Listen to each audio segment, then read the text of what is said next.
Subscribe my YouTube channel. Press the bell icon, select all for more videos.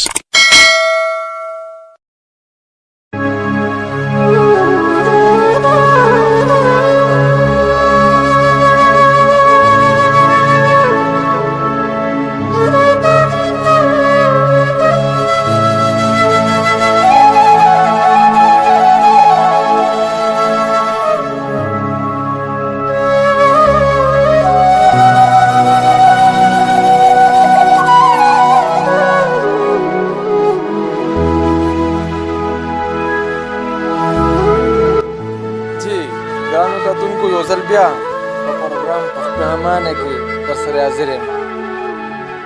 د وخت کاکې مې راپاسي ټوپک اخلي تماچه راوچتوي. د وخت کاکې مې قلم سره هېڅ شوق نه ساتي. نن زما دا بچی په اتکړو کې بندي دی. د ده عمر به څومره وي؟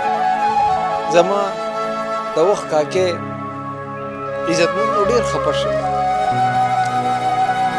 ډېر سخت خفه شم چې زما د کام بچی په داسې اتکړو کې زه وګورم.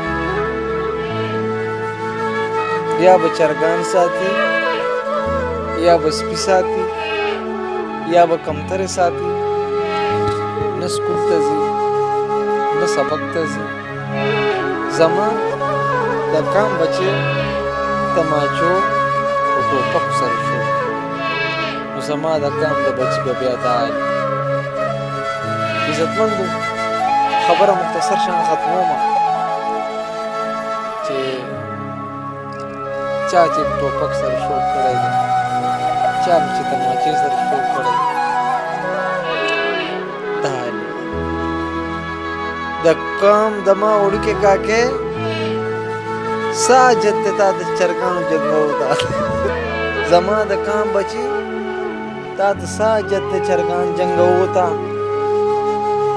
چرته سبق ته ولې نه ځې چې ته په پردو مالو کې ګرځې او پردي چرګان ولې سکول ته ولې نه ځې بچی؟ چا هم چې تعلیم نه دی کړی دغه حال دی. زما د خیبر پښتونخوا بچی راپاسي ما سره نه نیم تماچه ده. ما په چترۍ واغسته، ما نه نیم واغسته، ما تیز بور واغسته. چېرته ما په دې کوڅه کې ونه اورېدل په دې دېرشو کالو عمر کې چې منم خو ما انکل ما پنسل واغستو. عزتمندو الله دې زموږ په حال باندې رحم وکړي.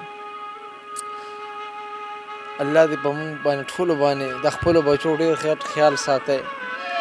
مه یې پرېږدئ کمترې جنګوو ته، مه یې پرېږدئ چرګانو ته، مه یې پرېږدئ سپو ته. د وخت کاکې چې کله ټوپکو تماچو سره شوق کوي دا به یې حل وي. دا الله پاک